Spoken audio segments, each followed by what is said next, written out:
1942లో శ్రీ సీతారామ సమేత సాయి గణపతి ఆలయాన్ని నిర్మించారని ఆలయ అధ్యక్షుడు కొలిశెట్టి రాంబాబు గణేష్ ప్రసాద్ తెలిపారు.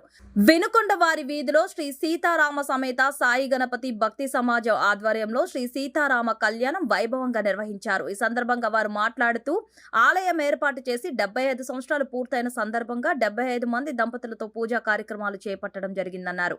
అదేవిధంగా శ్రీరామనవమి సందర్భంగా ఆలయం వద్ద శ్రీ సీతారాముల కళ్యాణం వైభవంగా నిర్వహించడం జరుగుతుందన్నారు. ఈ కార్యక్రమంలో సెక్రటరీ సి సీతాపతి, కోశాధికారి ఏ కంబాబు, రాజేషు, సుంకర సురేష్, బెజవాడ బాబీ, గంగాధర్, సత్యనారాయణ, చీకట్ల శ్రీనివాస్ తదితరులు పాల్గొన్నారు.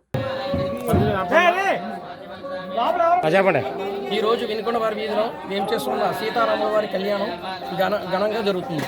దీనికి మా కమిటీ సభ్యులు అందరూ సహకారం అందించారు. మనకి 1947లో ఈ రామాలయం స్థాపించారు. 42లో స్థాపించారు. అప్పటి నుంచి ఈ వేళ వరకు కూడా చాలా ఘనంగా సీతారాముల కళ్యాణం జరుగుతుంది.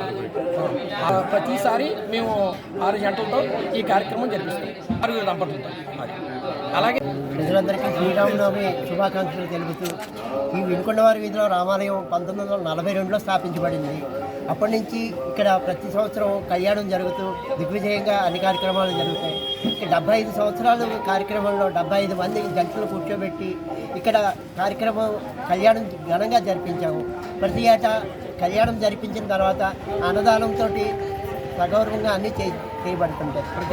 ప్రతి మంగళవారం ఇక్కడ వినుకొండవారి వీధిలో 40 నుంచి 50 మందికి అన్నదానం ఏర్పాటు చేయబడుతుంది. సురేష్